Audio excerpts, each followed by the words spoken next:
Muy buenas tardes, ¿cómo les va? Bienvenidos a Más Info, otra tarde hasta las 4 para compartir toda la información y para que puedas saber lo que está pasando y lo que puede pasar, para que te puedas adelantar a la hora de tomar decisiones. Hoy una tarde muy especial, vamos a tener varios invitados. Son estos los invitados, fíjense, los invitados importantes que tenemos en el día de hoy. Vamos a hablar de política, vamos a hablar de economía, vamos a hablar de actualidad. De política con Jorge Macri, el intendente de Vicente López. Vamos a estar hablando también con el ex vicepresidente Carlos Rucauf para ver cómo ve la situación política del país. Un hombre que conoce el peronismo desde adentro. Y también obviamente vamos a tener la visión muy particular, siempre tan particular, de Javier Milei, de la economía. ¿Hacia dónde va la economía del país? ¿Qué es lo que puede pasar? ¿Cómo ve todo lo que está sucediendo y qué puede pasar con el dólar, ¿no? Una visión muy particular la de Milei y también la actualidad con la ministra de Educación, con Soledad Acuña, para que nos cuente cuál es el acuerdo o desacuerdo con el gobierno nacional para volver o no a clases. ¿Cómo puede ser que se pongan de acuerdo para generar una burbuja y un protocolo para que vuelva al fútbol y no se ponen de acuerdo para que vuelvan las clases? Un país raro, ¿no? Nos vamos a presentar en esta tarde con estos títulos. La tapa de la tarde de hoy.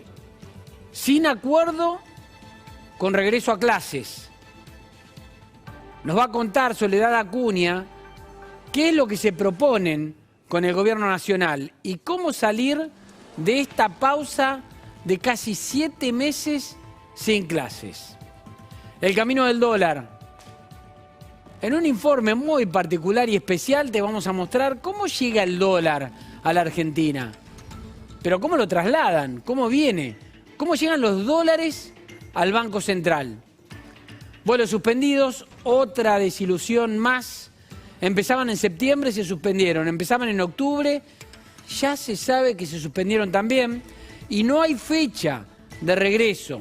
Los contagios en el interior, la clave de la suspensión. Y la Copa Libertadores, hoy una nueva fecha. Juega River, juega Tigre, mañana juega Racing, juega Boca. Vamos a contarte todo lo que está sucediendo y cómo se preparan los equipos para la próxima fecha.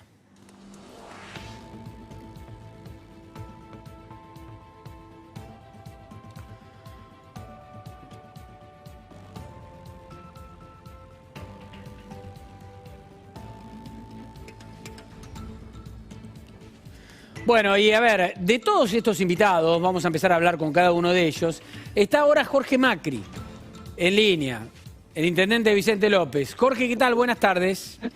¿Qué tal? Buenas tardes, ¿cómo están? ¿Cómo va Fernando? Bien, muy bien. Bueno, tratando de entender un poco lo que está sucediendo en materia de economía y en materia de política, ¿no? Pero en materia de política, ¿hay un gobierno desorientado o no? ¿Cómo lo notan ustedes? Yo creo que es un gobierno al que le falta un plan y una acción clara de hacia dónde quiere ir, y hay marchas y contramarchas. Las tensiones dentro de su propio espacio, más que tensiones políticas, se transforman en falta de respuestas concretas a las necesidades de la gente, y eso es un problema grave porque más allá de los problemas políticos que cualquier espacio pueda tener, nuestra responsabilidad o la responsabilidad de quienes gobiernan es darles respuestas concretas. Entonces me parece que esas marchas, contramarchas, distintas miradas, eso que decíamos otras veces, de que este gobierno parecería que tiene esa tendencia a ser oficialismo y oposición dentro del mismo espacio, ¿no? En su espacio conviven posturas como las de Grabois y las de Bernie, ¿no? Uno que dice está bien la toma, el otro que dice que es un delito. Bueno, eso ya se empieza a notar como un sinsentido, una falta de rumbo claro y concreto, y eso lo sufre la gente. Ayer hablaba con un peronista que me decía, el problema de Alberto Fernández es que todavía no pudo empezar a gobernar él. Primero lo dominó la pandemia y ahora lo está dominando Cristina. ¿Da esa sensación que no está gobernando él por sus propios medios? No lo sé, él tiene obviamente una coalición de gobierno con distintas miradas, pero quien se presenta a un cargo tiene que ejercer el rol. Yo creo que no hay excusa en ese sentido. Esto es como si yo estuviera trasladándole a los vecinos de Vicente López idas o vueltas en función de que tal o cual participante de mi equipo tiene una mirada distinta. Yo creo que los que nos presentamos a un cargo tenemos que tener en claro para qué lo hicimos y responder a las necesidades de la gente. Obviamente la pandemia nos sorprendió a todos y nosotros como espacio de oposición hemos sido muy responsables, hemos tendido la mano. Creo que hay un antes y un después respecto de lo que pasó el miércoles de hace 2 semanas en la Quinta de Olivos, cuando fuimos con la mejor buena voluntad a dar un apoyo institucional y nos devolvieron, digamos, una picardía, además de ilegal y anticonstitucional, que es manotearle recursos a la ciudad, porque el kirchnerismo tiene esta lógica muchas veces, ¿no? Si alguien está mal, lo que hago en lugar de resolver el problema del que está mal, empeoro al que está más o menos bien para que no se note tanto la diferencia, que tiene que ver con emparejar para abajo. Y esa es una de las complicaciones y de las tensiones que tenemos con el gobernador, particularmente en la provincia de Buenos Aires. ¿Es verdad que Alberto Fernández después les pidió disculpas a los intendentes de Juntos por el Cambio por no haberles avisado del anuncio? Es verdad, lo hizo esa noche y si se quiere hasta ahí uno podría dudar de su planteo real. Después lo hizo público al día siguiente en una nota. También lo llamó personalmente, no solo chateó conmigo esa misma noche el miércoles, sino que después habló con Néstor Grindetti y con Diego Valenzuela. Eso es bueno, la verdad que me parece que es de caballero, pero no quita el fondo. Me parece que estamos frente a un gobierno... Pero, perdón. ¿Puedo preguntarte cuál fue tu respuesta? No, que le agradecía el planteo, que entendía que por lo que él me decía la responsabilidad era de la provincia, pero que igual me parecía que la responsabilidad que nosotros habíamos tenido a lo largo de toda esta pandemia ameritaba un tratamiento distinto. Nosotros teníamos derecho a saber qué se iba a anunciar ahí para decir si queríamos estar o no.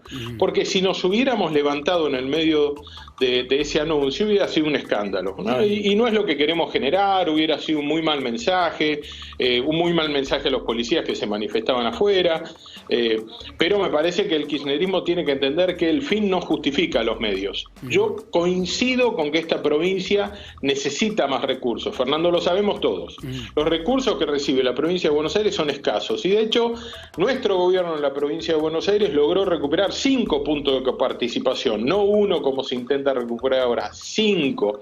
Después de que el kirchnerismo congeló el fondo del conurbano, tuvo a esta provincia de rodillas durante toda la gobernación de Daniel Scioli, nosotros logramos recuperar 5 puntos, hoy ellos hacen esto para recuperar 1. Ahora, es interesante recordar una cosa, cuando fuimos a reclamar la actualización del fondo del conurbano al Congreso, Axel Kicillof, el actual gobernador, era diputado.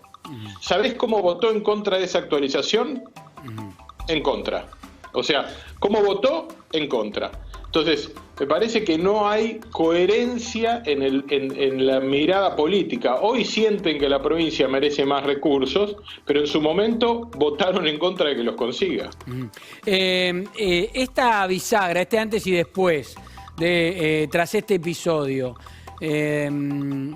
¿quebró la relación política? Más allá de que todos se esfuerzan por decir el diálogo sigue, quieren mostrar una señal, ¿pero el diálogo sigue de la misma manera?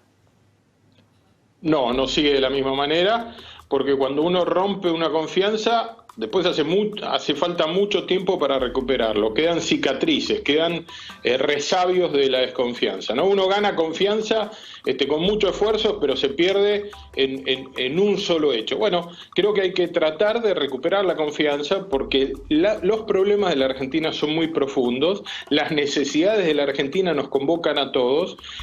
Este gobierno solo no va a poder resolver los problemas de todos los argentinos en los 3 años y 3 meses que restan. Insisto, estamos saliendo o transitando una pandemia, saliendo con un efecto económico dramático. Ayer lo escuchaba en este mismo canal con Pañi a Alfonso Pratgay. Dio unos números de la pandemia que me parecieron excepcionales. Dijo, la Argentina tiene 6 de cada 1000 habitantes en el mundo. 6 de cada 1000. Ahora tiene 20 de cada 1000 contagios y 13 de cada 1000 muertes. Esto quiere decir que uno de los problemas que estamos notando es que la administración de la pandemia no ha sido exitosa. Y encima, con un efecto en la economía tremendo. Algunos efectos eran inevitables. Ahora, Jorge, ahí yo me permito algo. Ustedes acompañaron toda la política de la pandemia. no todas. Por ejemplo, yo fui tremendo, nosotros, no solo yo, los intendentes fuimos muy críticos respecto de, por ejemplo, no permitir a los pequeños comercios que mantengan sus puertas abiertas, mientras se le permitía a todos los hipermercados mantener las puertas abiertas. O sea, los hipermercados vendían, llevando un montón de gente al mismo lugar, un lugar cerrado donde todo el mundo tocaba el mismo changuito, todos los rubros. Y a negocios de librería, de bazar, de indumentaria, se les prohibió abrir. Eso no es el efecto de la pandemia, eso es la administración de la pandemia. Entonces, no fue inteligente. ¿Cómo? No fue inteligente. No fue inteligente, no fue sensible, ni siquiera fue cuidadosa desde el punto de vista de la enfermedad, porque hay mucho más riesgo a contagiarme en un hipermercado que en un pequeño comercio de cercanía. Entonces, es una mala decisión analizada desde todos los puntos de vista. Ahora, eso no quiere decir que nosotros no hayamos priorizado el cuidar la salud, el reforzar y fortalecer nuestros sistemas sanitarios. Tenemos un sistema de salud en Vicente López muy potente, muy robusto. Eso está bien. Ahora, también hubo decisiones que se tomaron, como señalar a la ciudad como gran culpable del problema. Claro, ¿Se acuerdan cuando parecía que todos los enfermos los generaban los runners? 2 meses después, en pleno pico de la pandemia, la provincia habilitó salir a hacer deportes individuales. Está Bernardo Vázquez también, mi compañero, para hacer alguna pregunta. Jorge, ¿cómo estás? ¿Todo bien? A ver, por lo menos qué reflexión te merece la situación de Tandil? Me gustaría saber de esta decisión del gobierno bonaerense de no entregarle los fondos para la pandemia. ¿Te parece correcta? ¿Te parece que Tandil de alguna manera jugó solo y se abrió? De mucha gravedad, me parece. Me parece de mucha gravedad por varias razones. Primero, porque agrava un error que tiene el gobernador de la provincia de Buenos Aires, que pensar que la única persona que gobierna en el territorio de la provincia de Buenos Aires es el gobernador. Y esto no es así. La provincia de Buenos Aires, además de un gobernador, tiene 135 intendentes, que somos también electos por el pueblo, el mismo día que fue electo él. Y tenemos autonomías, tenemos responsabilidades.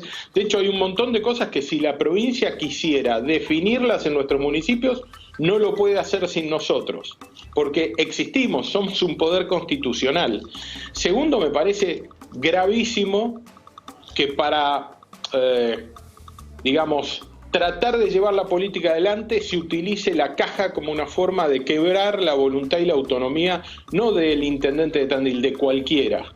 Esa es una lógica en la que el kirchnerismo se siente cómodo. Y nosotros tenemos que levantar la voz y evitar esto, porque en definitiva, esto es lo importante, cuando se define manotearle la plata a la ciudad de Buenos Aires o no darle recursos hoy a Tandil, que es la misma lógica de construcción de poder, no se afecta a quien gobierna.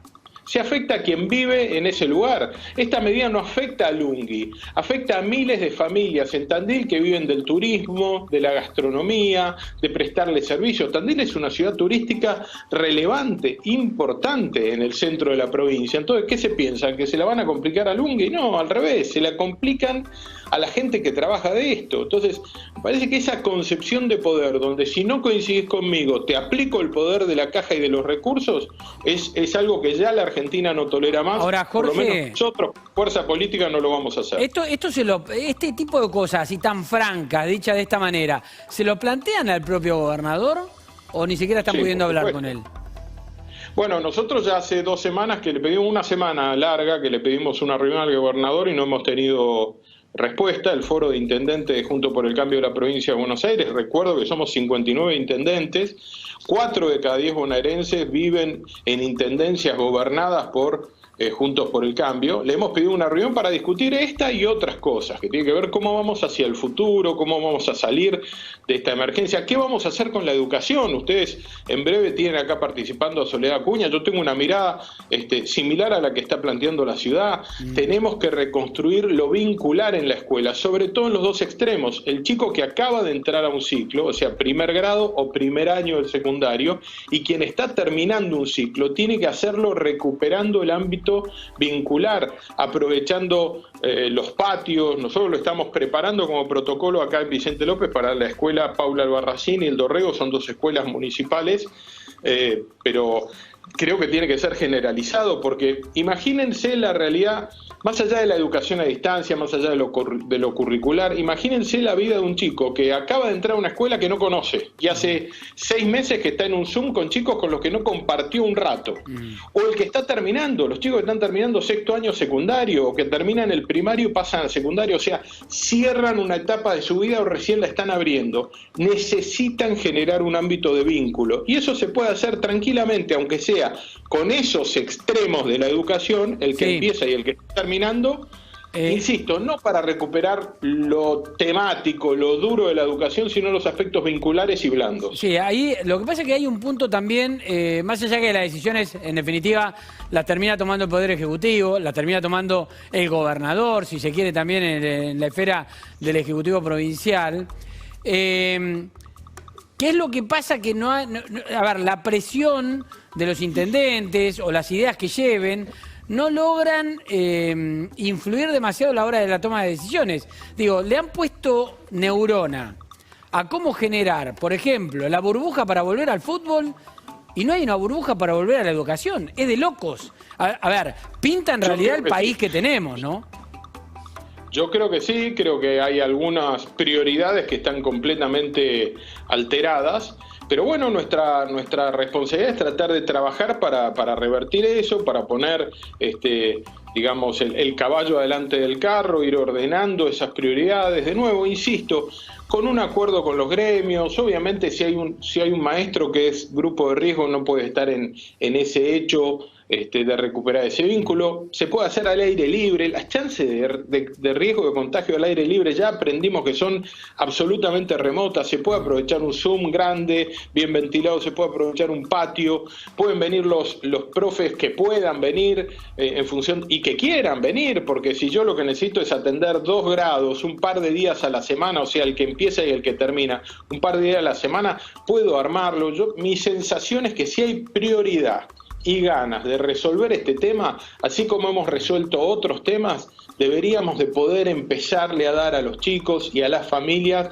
la sensación de que el chico no está terminando su primer grado o año en una escuela que no conoció, o no se está yendo de 6º grado o 6º año sin haber podido reconstruir el vínculo con los chicos que lo acompañaron durante tantos años. Teníamos, Jorge, y ahora lo vamos a compartir, ahí preparamos junto con Bernardo, los números de cómo la pandemia también pasó por encima de la imagen de los políticos, ¿no? Estos son últimos números preparados por Giacobbe y asociados en cómo evolucionó la imagen negativa y positiva de los principales líderes que hoy están conduciendo la vida institucional argentina. Ahí está, Rodríguez Larreta tiene una imagen positiva del 43% con una negativa del 24%. La diferencia entre negativa y positiva le da un más 4,9. Alberto Fernández subió y trepó a una imagen negativa del 55%. En el inicio de la pandemia creo que registraba algunos valores de casi 80% de imagen positiva. Y ahora revertió completamente esa curva y tiene un 0,5 de diferencial nada más. Cristina Kirchner tiene un 61,6% de imagen negativa. Kicillof le pelea la imagen negativa a Cristina. 60% de imagen negativa. 3,6 de diferencial, 48 para Mauricio Macri. Claramente Rodríguez Larreta es el que más salva las papas, pero es increíble cómo cayó la imagen de los Fernández durante la pandemia. Cristina ya venía mal, pero es increíble lo del presidente. ¿Vos crees que hay un desgaste de la pandemia o del mal manejo de la política? Yo creo que sin ninguna duda esta enfermedad nos pone en crisis a todos, pero en la medida que uno va dando respuestas, muestra coherencia, equilibrio, que las decisiones van en un sentido, la gente va acompañando. Lo vivo como intendente, digo, y obviamente uno como intendente tiene algunas responsabilidades y no todas, Parece que lo que uno nota en algún desgaste, que no sé si es esta es una encuesta, mostrará una foto en un momento, es que las marchas y contramarchas de las que hablábamos al principio, que no dan respuestas a la gente, son preocupantes. La economía, la administración de la pandemia a lo largo, o de la economía a lo largo de esta pandemia, el tema de las tomas, es un tema preocupante. Poner en agenda el tema judicial, que no es una prioridad para la Argentina hoy. Algunos lo verán como un intento de búsqueda de impunidad, otro como una prioridad que no existe y que no es una necesidad hoy, cuando en realidad todo el mundo está apretándose el cinturón. Sale un proyecto de generar más cargos, más nombramientos, la vicepresidenta planteando la remoción de 3 jueces que la investigan a ella. Es todo... Es como que algunos se enojarán porque sienten una profunda búsqueda de impunidad de parte de quienes gobiernan, y otros dirán, pero che, ¿no se acuerdan que nosotros la estamos pasando mal? Creo que eso es lo que signa hoy parte del posicionamiento del gobierno. Ahora, creo que es necesario que corrijan, Fernando, porque nosotros estamos viendo una realidad. Faltan 3 años y 3 meses de este gobierno, y nosotros queremos que este gobierno le vaya bien. Nosotros queremos ser electos porque la gente vea en nosotros un espacio político superador, no que ellos fracasen, porque el fracaso de ellos se lleva puesto el país, y si estamos dispuestos a ponerle el hombro a las soluciones es porque vivimos en este país y no lo queremos ver peor. Ahora, tiene que haber una voluntad del gobierno de volver a recuperar el diálogo, generar ámbito de confianza y entender que no es a los codazos, no es con trampa, no es con picardía, y mucho menos queriendo manipular a otro poder del Estado. Bernardo. Sí, Jorge, un poco dijiste antes que es más o es complicado quizás dialogar con el gobernador Kicillof. Ahora, con Alberto Fernández habías construido, imagino que seguís teniéndolo, un diálogo importante en estos meses de pandemia. ¿Es lo contrario a Kicillof de alguna manera? ¿Es un poquito más accesible, es más fácil sentarse a charlar con el presidente? A mí me ha resultado un poco más fácil. Yo siento que el gobernador arrancó con un nivel de prejuicio respecto de mí, tal vez por mi apellido, por mi espacio político, pero en realidad hoy noto que es un prejuicio que tiene respecto de los intendentes en general. Él maneja un nivel de conflictividad con propios extraños, insisto, con intendentes que hemos sido electos el mismo día que él, muchos con mucho apoyo popular, tanto del kirchnerismo como de Juntos por el Cambio. Entonces me parece que a él le cuesta todavía entender a esta provincia, no la termina de comprender y no se deja ayudar. Entonces sí es más difícil hablar cuando uno se encuentra con tanto prejuicio y desconocimiento de los mecanismos. La verdad es que nos gustaría tratar de ayudar un poco más. Pero bueno, hacen falta 2 para el tango, dicen. Con el presidente el nivel de diálogo ha sido más amigable, tuvimos ese tropiezo no menor, y vemos un endurecimiento en su posicionamiento. Como que en el último tiempo vemos un Alberto Fernández mucho más kirchnerista que ese posicionamiento más moderado que planteó durante un buen tiempo. Bueno, ¿Ves directamente la mano de Cristina Fernández de Kirchner en este sentido detrás de las acciones del gobierno? No lo sé, a mí me cuesta saber por qué. Yo no soy parte del gobierno, no lo quiero explicar. Lo que sí noto es que hay una agenda de temas que tienen poco que ver con lo que la gente está reclamando. Creo que la gente nos está pidiendo respuestas concretas, tranquilidad respecto a la enfermedad, respuestas concretas respecto de la economía y un poco de paz y tranquilidad en función de la inseguridad en una mirada ampliada, donde las tomas son una de las manifestaciones de esa realidad de inseguridad que se vive sobre todo en el conurbano. ¿Está bravo Vicente López con el tema de la inseguridad, Jorge? Honestamente no, pero todos los días pueden pasar cosas, así que estamos trabajando mucho, tenemos un sistema, hemos invertido durante mucho tiempo, tenemos muchos móviles, mucha tecnología. Hoy la tecnología es imprescindible. La semana pasada ustedes habrán visto, porque salió inclusive acá en muchos medios, una persecución.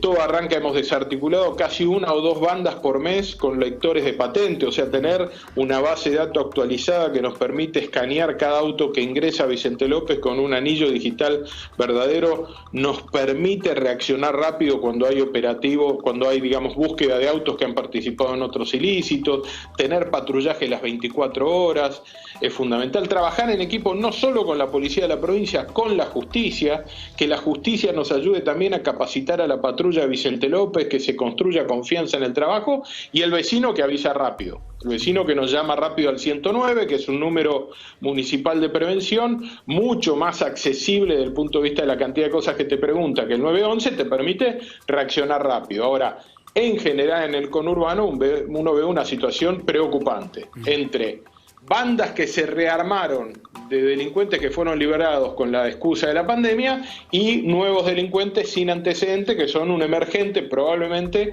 de la angustia social y de la falta de porvenir. Contame una cosa, de todas las actividades que le quedan por liberar todavía a Kicillof en provincia, ¿cuáles son las que para vos no tiene sentido que estén cerradas todavía? No, yo que me costaría definir una generalizada, digamos. Hay cosas que para mí no tienen mucho sentido. Seguir sin habilitar el deporte de contacto lo entiendo. Ahora, qué sé yo, hay pequeños detalles como si el tenis se puede jugar single o doble o si pádel se puede jugar single o doble, digamos, en la medida que no haya contacto me parece que con protocolos apropiados se puede. Estamos preparando protocolos para ver cómo avanzar en el tema de los gimnasios con muy poca gente, con mucha distancia, sin contacto. Me parece que ahí hay un rubro, hay una actividad que sigue muy afectada y mucha gente que necesita y no alcanza solamente con haber recuperado el espacio público para gimnasia. Me parece que hay ya pequeños ajustes, no creo que haya grandes temas. En la medida que los intendentes nos ponemos a hacer sintonía fina y la provincia confía un poco en nosotros, en nuestra responsabilidad, creo que le vamos encontrando la vuelta a un equilibrio nuevo entre cuidar la salud, pero también defender la economía y la salud emocional, porque el haber recuperado el espacio público tiene que ver también con poner en dimensión otro aspecto que es la salud emocional. Igual que lo que hablábamos antes con el tema educativo, ¿no? Sí. Que algunos pocos chicos puedan ir a la escuela, por lo menos al patio, a reencontrarse con distancia social, con protocolo, va mucho más del lado de lo emocional que de lo curricular. Sobre el tema de Guernica y el desalojo que ordenó la justicia, todavía no se lleva adelante, hay una chance, por lo menos es idea de Kicillof, de comprar las tierras para vendérselas con, digamos, a precios muy módicos y con planes de pago muy acomodados a los que están tomando la tierra. ¿Esta es buena señal o es mala señal? Yo creo que todo lo que premie un accionar que de entrada no respetó la ley es malo. Es malo. Porque si detrás de cada necesidad social planteamos el no respeto a la ley y entonces después de eso vamos a restaurar un derecho con recursos escasos como tiene la provincia, vamos a entrar en un problema grave. Yo escuché que el gobierno de la provincia rechazaba esa propuesta hecha por el Movimiento Evita, espero que así sea, porque la verdad que hay mucha gente que necesita vivienda, hay mucha gente que necesita vivienda y está apenas logrando pagar un alquiler, y lo hace con un esfuerzo inmenso. ¿Qué mensaje le vamos a estar dando a esa gente? Déjame que antes de despedirte, yo ya te voy a despedir ahora en unos minutos, que lo salude Javier Milei, que está aquí en los estudios con nosotros. Javier, ¿cómo te va? ¿Qué tal, Fernando? Gracias por venir, Javier. Un placer. Javier, ¿cómo te sonó? Ahora vamos a hablar de economía, pero sé que además tenés visiones muy particulares sobre distintos puntos de lo que nos pasa. ¿Cómo te sonó el presidente cuando hablaba del mérito y que el mérito no te hace crecer? Bueno, es un espanto. Verdaderamente es ¿quién está en contra del mérito? El que es menos que mediocre. Además implica levantar los valores de la envidia, el odio, el resentimiento, y eso después constituye una serie de valores morales que derivan en un trato desigual frente a la ley, en el robo, que es lo que se llama la justicia social, y que ese conjunto de instituciones son los que hicieron que Argentina, de ser el país más rico del mundo, hoy sea 70 y en caída. Jorge, te pido una reflexión también sobre el tema del mérito y ya te despido. ¿Cómo te cayó ese debate? Coincido con Javier, creo que es destruir uno de los pilares fundamentales de la Argentina, donde el esfuerzo, la superación, el sueño de mi hijo, del doctor, es el resumen perfecto del concepto del mérito. Sarmiento es el concepto del mérito. Le doy a todos el mismo punto de partida, pero después cada uno encuentra su camino en función de superación. Y una familia humilde tiene la chance de terminar con su hijo doctor o presidente en función de ese esfuerzo y mérito. Para mí, es ir contra el ADN argentino.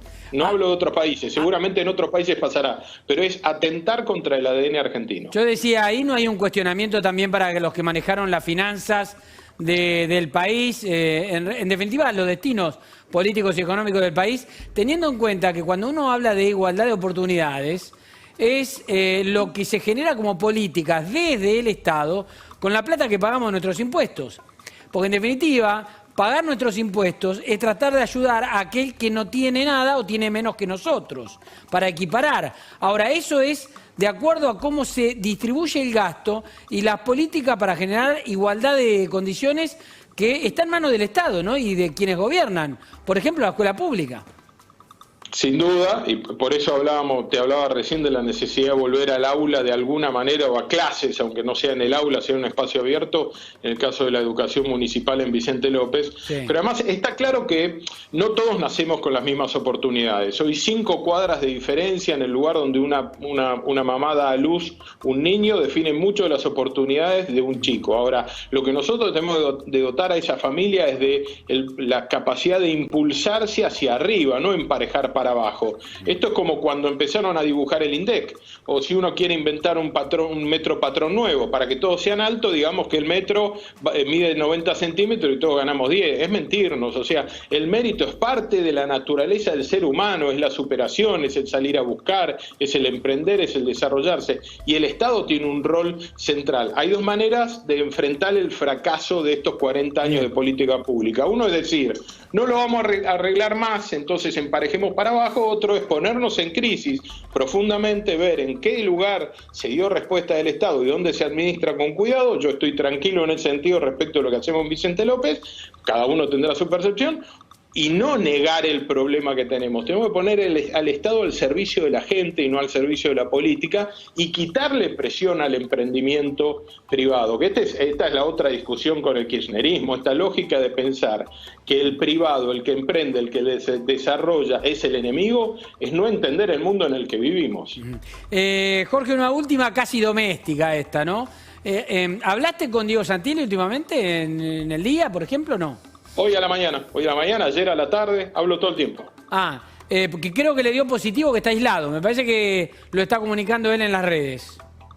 No sé, habrá sido de recién, porque terminé un Zoom con él hasta las 12:30 estuve con él en un Zoom. Sí. Terminó el Zoom, en realidad estaba en el auto, estaba en el Zoom desde el auto. Así que, le habrán dado resultado recién. Jorge Macri, bueno, gracias. Un abrazo, saludos a ustedes. Gracias, gracias. Seguimos con Javier Milei. Javier, de vuelta, gracias por haber venido. Es un placer. Interesante tu reflexión sobre el tema del mérito, que comparto plenamente. En economía, ¿también gana el que hace más méritos? Y me refiero, por ejemplo, a la Argentina posicionada en el mundo, ¿no?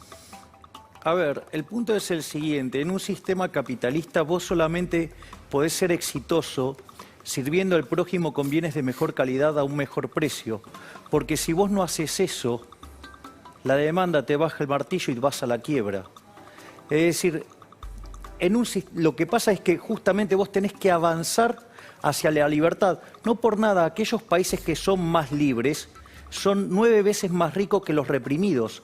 Es más, te paso un dato adicional que es mucho más fuerte todavía, y es el hecho de que el decil más bajo de la distribución en el país libre está 11 veces mejor que su equivalente en el país reprimido, pero además gana el doble que el ingreso promedio del país reprimido, y por un formato de la distribución del ingreso, que log normal, chi cuadrado, llamala como quieras, son distintas formas que representan lo mismo.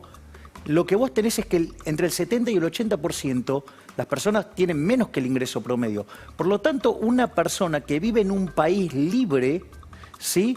Está mejor que el 80%, el doble de mejor, que la población del país reprimido. Es más, tienen 25 veces menos de pobres y 50 veces menos de pobres extremos. Es decir, el verdadero negocio, si vos querés, de la prosperidad es abrazar las ideas de la libertad.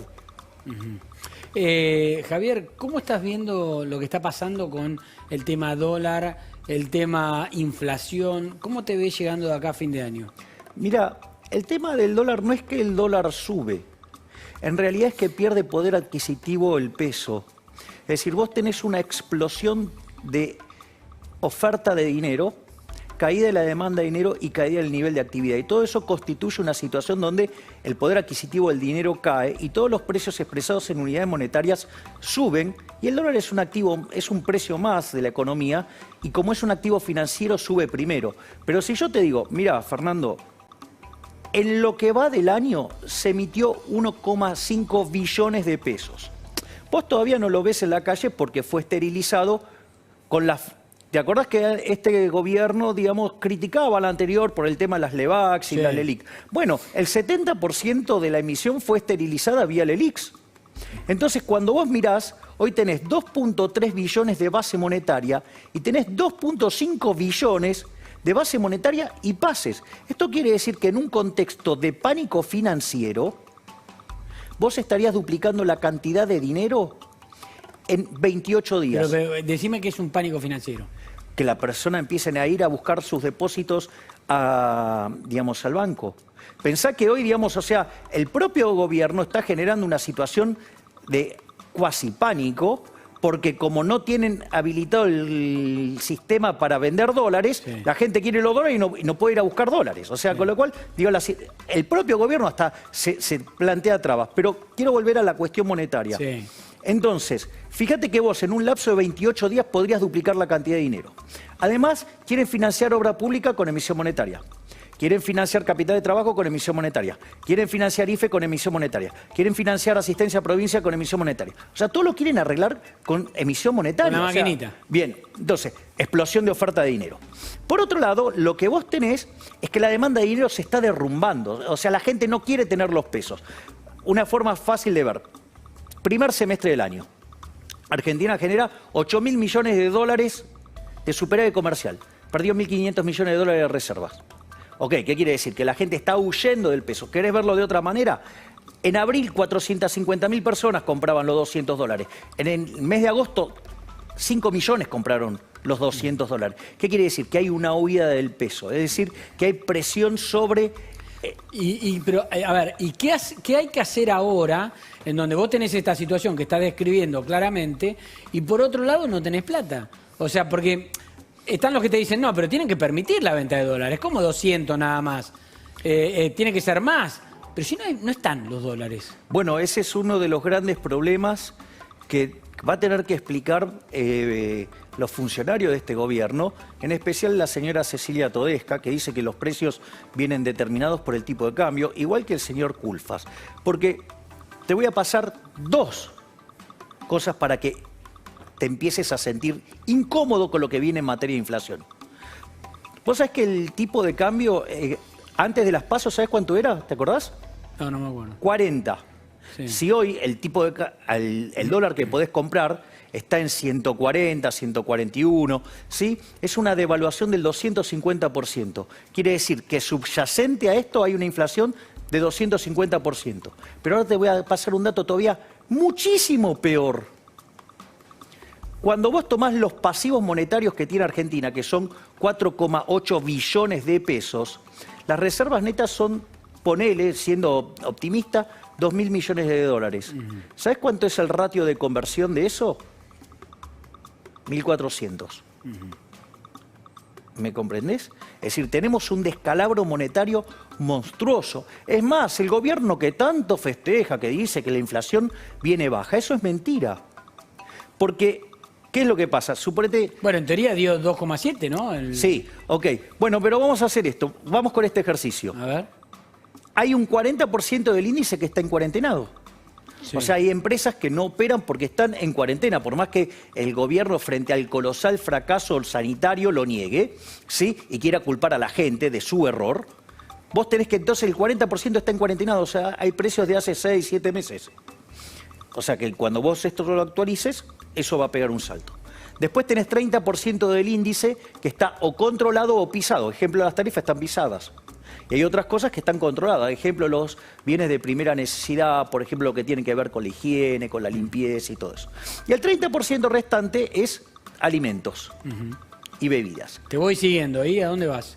Bueno, pero eso es un tercio del índice y solamente se está moviendo un tercio del índice y tenés 2,7 de inflación. Eso es 9% mensual. Entonces estás rondando entre 9 y 10. O sea, vos decís que ese 2,7 responde nada más que un tercio. Claro, entonces vos tenés una inflación que está en el orden del 9 al 10% mensual. Eso anualizado es 200. Eso es una hiperinflación moderna. ¿Vos decís que vamos a una hiperinflación? Definitivamente. Argentina va a la peor crisis económica y social de toda su historia. De hecho, los datos del... Pero pará, ¿vos decís que esto va a ser peor que el 2001?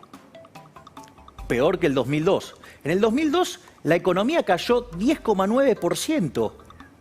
La economía cayó 2,9%. Solo tomando las proyecciones del gobierno, este año el gobierno asume que ya vamos a caer poco más de 12%. Por lo tanto, vamos a estar peor. Es más, vos no estás viendo la suba del desempleo. ¿Por qué? Suponete tenés en 15 y puede estar llegando a 20. Pero ahora te hago una pregunta, Fernando. Un señor que trabaja en un bar de mozo, lo echan. ¿Vos creés que ese señor va a salir a buscar trabajo si están todos los bares cerrados? No. Entonces, ¿qué pasa? No está buscando empleo porque sabe que no va a encontrar. Es lo que se llama efecto desaliento. Pero eso no quiere decir que no estés desempleado. Es decir, como la estadística dice que es desempleado el que busca y no encuentra, entonces aparece como desempleado. No aparece como desempleado, pero en rigor sí lo está. Sí, claro. Entonces, cuando vos corrijas ese número, vas a estar arriba de 25. La pobreza está en torno al 40 y el 50%, digamos, conforme vayan evolucionando los números. El día que a vos te estalle el desequilibrio monetario y te genere la hiper, vas a ver 75% de pobres. Y desde mi punto de vista, eso no lo va a poder manejar ni siquiera el peronismo. Déjame, hablando de peronismo, déjame, Javier, que lo salude y le pregunte a Carlos Rucauf. Carlos Rucauf, ex vicepresidente y además también ex gobernador de la provincia. Carlos, buenas tardes, ¿cómo va? Gracias por participar. ¿Qué tal, Fernando? Mi saludo y mi respeto a Milei. Aquí estamos, encerrados hace 5 meses con mi señora. Aguantando. Bueno, es una forma de decir, estamos vivos y no nos hemos matado mutuamente. Yo quería hacer algunas correcciones humildemente, porque yo no soy economista, pero me gustaría marcar que cada vez que la gente saca plata, saca dólares del banco, también se pierden reservas. Y que mucha gente hoy no está yendo al banco porque no puede. Primer tema. Segundo, los que estamos encerrados, que compramos las cosas por el sistema que podemos, sabemos que lo básico que se puede comprar subió muchísimo. Frutas y verduras, por ejemplo. Y efectivamente hay una parte de la realidad que está absolutamente en cuarentenada, como decía Milei, y eso no va a reflejar en ningún índice. La realidad de los índices de inflación lo vamos a tener el día que la actividad empiece a caminar fuertemente y se salga de esta super cuarentena. Y vamos a tener ahí dos realidades. Primero, una pobreza muy grande, una desocupación muy grande, una tensión social muy profunda, en consecuencia un incremento de la inseguridad y lo que es más grave, una pelea política inexplicable para mí. Porque digo, si se pusieron de acuerdo el presidente, Larreta y todos los gobernadores para luchar contra la pandemia, podrían ponerse de acuerdo para ver qué hacemos en materia económico-social y de inserción en el mundo, porque además estamos muy solos respecto a la comparación del 2002 que hacía Milei. Cuando yo salí al mundo junto al entonces ministro de Economía, primero Remes y luego Labaña, el mundo podía ayudarnos. Hoy el mundo no nos puede ayudar y para colmo nos aislamos. Carlos, nos decía recién Javier que él cree que esto va a ser peor que el 2001. ¿Coincidís en términos, él lo plantea en términos económicos, yo te pregunto en términos políticos, ¿vos crees que va a ser peor? Esta crisis infinitamente peor porque no es solamente Argentina. es una crisis mundial. Si vos la querés compararla con la del año 30. La crisis del año 30 desparramó miseria en el mundo entero y hizo nacer los totalitarismos que nos llevaron a la Segunda Guerra Mundial. Hoy Europa se autoprotege, acaba de firmar un acuerdo, Next Generation EU, por el cual 750.000 millones de euros, una parte en subsidio, otra parte en préstamos, son para los países europeos y van a buscar la plata al mercado porque el mercado ahí sabe que le repagan. Pero ¿se van a prestar euros a ellos? No a nosotros. Cuando nosotros salimos a buscar ayuda, en Brasil estaba Fernando Henrique Cardoso, un estadista, hoy no. Estados Unidos estaba en una posición difícil, pero se la pudo convencer luego de una negociación muy larga. Ustedes imagínense que el presidente de Estados Unidos saludó 3 presidentes seguidos en una semana, era medio raro. Y ahora tenemos un cambio de poder posible en los Estados Unidos y yo observo con estupor que algunos creen que porque gane Biden, suponiendo que gane Biden, va a cambiar la relación de Estados Unidos con el mundo en los temas estratégicos. Estados Unidos va a defender los temas básicos de su país porque ellos sí tienen política de Estado. Nosotros lo que tenemos que tener es política de Estado y acuerdo dirigencial para enfrentar esta crisis monstruosa que va a golpear cada vez más a nuestra gente. Necesito interrumpir un minuto, le pido a Javier también un minuto y ya volvemos, porque tenemos una información urgente.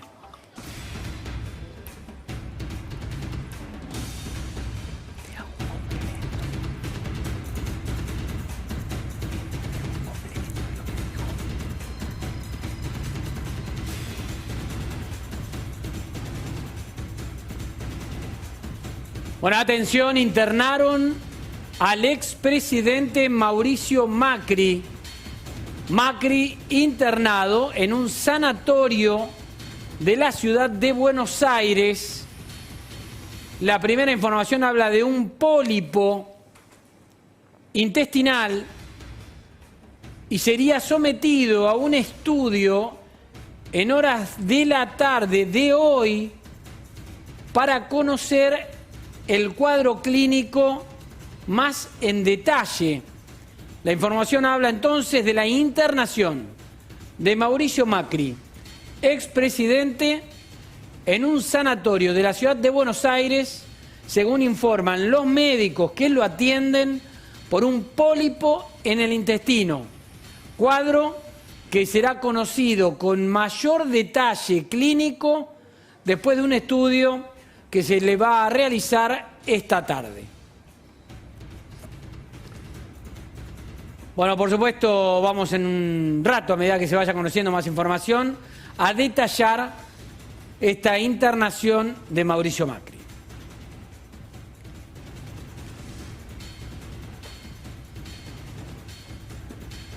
Bueno, les pido disculpas a Javier Milei acá en el estudio, a Carlos Ruskauf, que también está comunicado con nosotros. Carlos, creo que Javier quería participar en algo de lo último que habías dicho. Sí, ¿qué tal, Carlos? Quería complementar algo a tu visión internacional con lo que tiene que ver con el equilibrio doméstico. Porque esta crisis es mucho peor que la del 2001-2002.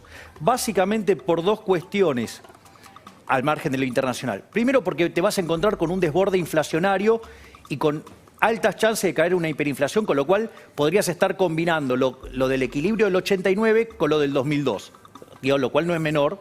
Y por otro lado, hay que tener en cuenta que durante la década del 90 vos habías tenido uno de los procesos virtuosos más importantes de la historia argentina en materia de acumulación de capital. Es decir, Argentina era un país que estaba fuerte productivamente. Sin embargo, Argentina ahora viene de un desastre a partir del kirchnerismo, que fue el continuo avance sobre la propiedad privada de modo indirecto, que destruyó el capital en Argentina. Por lo tanto, la capacidad de respuesta que tiene hoy Argentina es mucho menor. Y encima la están agravando, porque vos en el último tiempo tuviste un tremendo éxodo de empresas. Por lo tanto, la situación doméstica es muchísimo peor que la que teníamos para lo que era el 2001-2002. Por eso la visión, Carlos, de Javier Milei es que va a ser peor efectivamente y que comparte con vos. Ahora, yo te pregunto lo siguiente, ¿no? que tiene que ver básicamente con lo mismo. El gobierno actual, peronista, kirchnerista, frentista, diferentes facciones o sectores del peronismo, ¿está copado pura y exclusivamente por el kirchnerismo? ¿Cuál es tu visión? ¿Alberto gobierna por Alberto o gobierna por Cristina? Alberto es el presidente y Cristina conduce el espacio político. Es un sistema poco común. Pero, a ver, pero las decisiones de gestión y de política, la decisión de Vicentín, la decisión de la reforma judicial, la decisión de la Corte, la decisión de avanzar sobre la Ciudad de Buenos Aires, ¿eso es Alberto o es Cristina? Yo estoy convencido que es el presidente, pero obviamente yo no tengo pruebas de esto. Yo lo que creo es que el presidente tiene una convicción equivocada del momento que estamos viviendo. Y entonces no se enfoca en los temas centrales, y cuando sus funcionarios se enfocan, lo hacen de una forma muy rara. Por ejemplo, el presidente del Banco Central no solamente hizo este descalabro que acaba de hacer hace unos días, sino que después dijo que el tema del mercado blue, el mercado paralelo del dólar, es un tema de narcotraficantes, de traficantes de armas. ¿Él se cree en serio que los 5 millones de personas que van a tratar de defender su magro capacidad de ahorro comprando $200 están en algo raro? Simplemente saben que compran a comienzo del mes, cuando reciben el sueldo, cuando reciben el aguinaldo, cuando reciben un premio, cuando reciben las ayudas del Estado, que la única forma de que a fin de mes eso les sirva, o a mediados de mes, compran los $200 y después lo van vendiendo de a poco. Esto es lo que hace la gente que compraba los $200. Pero además, hay mecanismos como para aún en una situación tan grave, tomar decisiones que permitan favorecer las exportaciones, no pagarle al exportador $1 que es la cuarta parte del valor del dólar real, que tenga un sistema de liquidación, por ejemplo, de las exportaciones, de los dólares de exportación en el mercado, en una forma diferenciada, pero nunca seguir planteándonos que se vaya a ser útil aquello que el propio Alberto Fernández dijo una vez, que si se ponía una piedra en la puerta del dólar, los dólares no salían pero tampoco entraban. Nosotros tenemos que comprender que Argentina sale de esta crisis con acuerdo político, con defensa de las empresas privadas que son las que generan empleo, con defensa de los exportadores que son los únicos que nos permiten que ingresen divisas, con una política exterior que tenga buena relación con nuestros vecinos y buena relación con el mundo en el que tenemos que movernos, porque nadie nos va a regalar nada, y si seguimos mostrando división, el camino va a ser cada vez más duro, cada vez más doloroso. Hay que reaccionar. Bernardo, ¿querés participar? Sí, Carlos, quería preguntarte, ¿conocés a Alberto Fernández, lógicamente, por tu trayectoria en el peronismo desde hace muchísimos años? Alberto, ¿es esto que estamos viendo hoy, este dirigente más vinculado o sobre todo en decisiones a la centroizquierda quizás, o era el moderado que nos presentaron? ¿Vos cómo lo veías hace 20 años, por ejemplo? Bueno, yo lo conocí cuando era mano derecha de Domingo Cavallo. Claro. Él fue candidato a diputado en la ciudad por Cavallo. Vos sabés, Bernardo, vos me hiciste una nota para el Cronista Comercial, Sí. ¿Te acordás? Sí, sí. Hace un montón de meses. Y en esa nota creíamos que la semana siguiente se llegaba a un acuerdo con la deuda. No sé si te acordás. Sí, no recuerdo los plazos de cuánto tiempo demoró el acuerdo por la deuda, pero era uno de los puntos importantes que usted hacía mención. Soledad Largui me hizo un reportaje en marzo, en radio, y yo le dije que la cuarentena iba a seguir hasta fin de agosto, y ella dijo, yo creo que tenemos que ver la realidad como es, no como una fantasía. Por ejemplo, este tema de la cuarentena, que a nosotros los que ahora llaman adultos mayores, antes los llamábamos viejitos, nos tengan guardado, bueno, porque somos lo que nos morimos. Pero los menores de 65 años en el mundo entero están trabajando normalmente. Es cierto, hay un nivel de contagio, pero se habla muy poco del nivel de mortalidad de ese sector etario. Entonces, ¿vamos a llegar en serio a la temporada de verano y vamos a hacer que los dueños de los hotelitos se fundan, los dueños de los restaurantes de todos los lugares turísticos se fundan, queden los mozos en la calle, los empleados de los hoteles en la calle, la gente esté desesperada, no tenga salario, no tenga... hay que cambiar, y se cambia con acuerdos y racionalidad. Empezaron esto con un acuerdo, salgan por favor juntos. ¿Vos ves que no hay inteligencia en ese abordaje? Yo creo que la Argentina funciona hoy como tribus. Cuando yo hablo con algún amigo cercano al gobierno, me dice, no se puede llegar a un acuerdo, fíjate lo que son los macristas. Cuando hablo con algún amigo mío que es macrista, me dice, no se puede llegar a un acuerdo, fíjate lo que es el gobierno. Muchachos, llegaron a un acuerdo los comunistas y los fascistas en España, después de la guerra civil y después de Franco. Se mataban. Llegaron a un acuerdo los israelíes con los países árabes, ahora en una nueva etapa. Se mataron. ¿Cómo puede ser que nosotros no podamos llegar a un acuerdo porque tienen ambiciones distintas para el año que viene o para el 2023? ¿Saben lo lejos que está para el hombre común que tiene que ganarse el sustento el año que viene? Carlos, le voy a preguntar a Javier Milei, voy cerrando esta parte del programa. Javier, ¿un acuerdo también debería ser consistente para la salida de la crisis económica? Bueno, ahí... Digo, entre las fuerzas productivas, me refiero a gremios, empresarios. Me parece que ahí, digamos, básicamente vos para salir tenés que tener una idea hacia dónde querés ir y más o menos, y vamos viendo, o sea, la única forma que podés salir es teniendo una visión, ¿sí? Porque ahora está el presupuesto. ¿Qué me va a decir? ¿Que tienen plan? No, no tienen, porque no tienen visión. No tienen visión. Vos tenés que tener una idea hacia dónde querés ir. Entonces, cuando vos tenés una idea hacia dónde querés ir, empezás a no sé, tomar todas las fuerzas e ir en esa dirección. Y es así como se sale. Pero, ¿cuál es el problema? El problema es que la única forma que vamos a poder salir acá si es tomamos el camino de la libertad. ¿Y qué es lo que está tomando este gobierno? Porque este es un gobierno liberticida. Es decir, este es un gobierno que desprecia la libertad. Este es un gobierno que desprecia al individuo, ¿sí? Y que pone en el colectivo todas las supuestas cosas buenas, cuando en realidad son todas cosas funcionales para perpetuarse en el poder. Entonces, lo que hay que tener es mucho cuidado, porque este gobierno está siguiendo la agenda del Foro de San Pablo, y el mejor ejemplo del Foro de San Pablo es Venezuela. Venezuela es un país que, de tener $1 millón por habitantes en el suelo, ¿sí?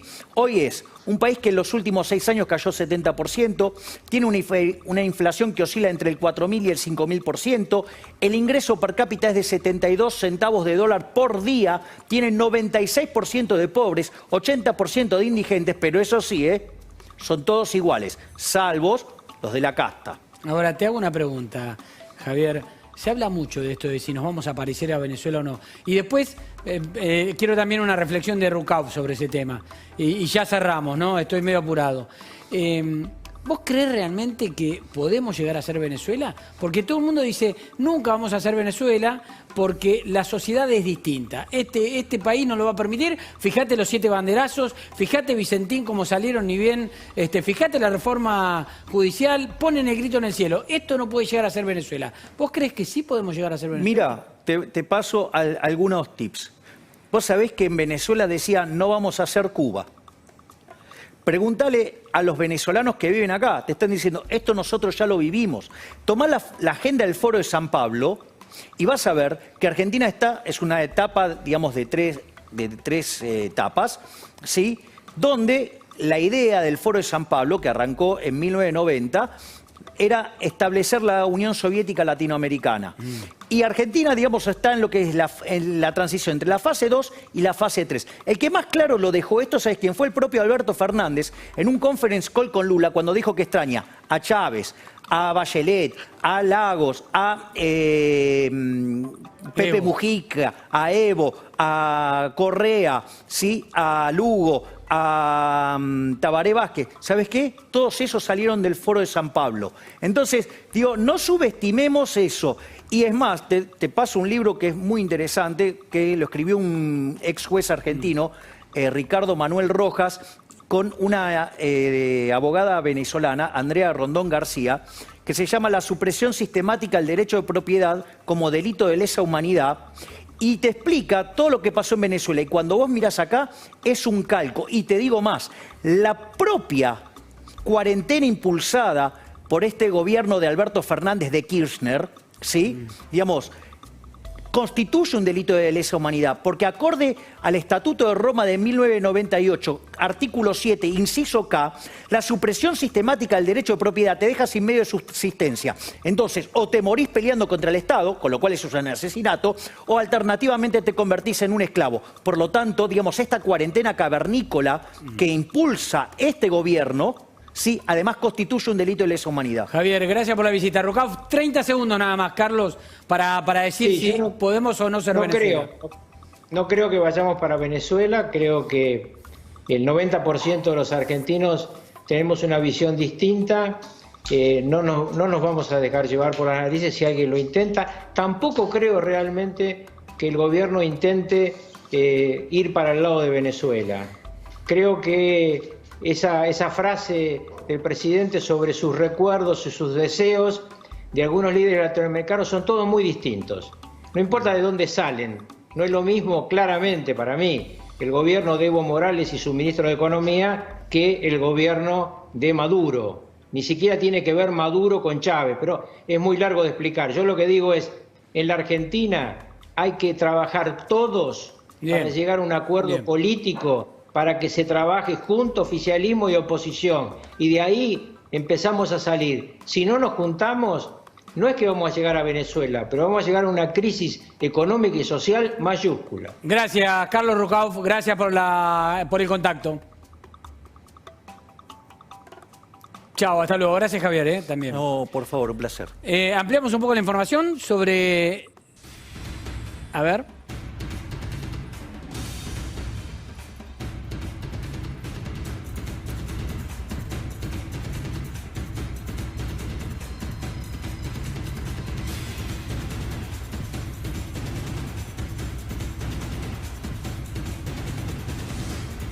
Se van conociendo más detalles sobre la salud de Mauricio Macri, internado en el Sanatorio Otamendi, ahora para una serie de estudios que explican sus médicos, son estudios programados, no son de urgencia, son programados para un estudio de colon al cual se va a someter en las próximas horas de la tarde Mauricio Macri, el expresidente internado en el Otamendi.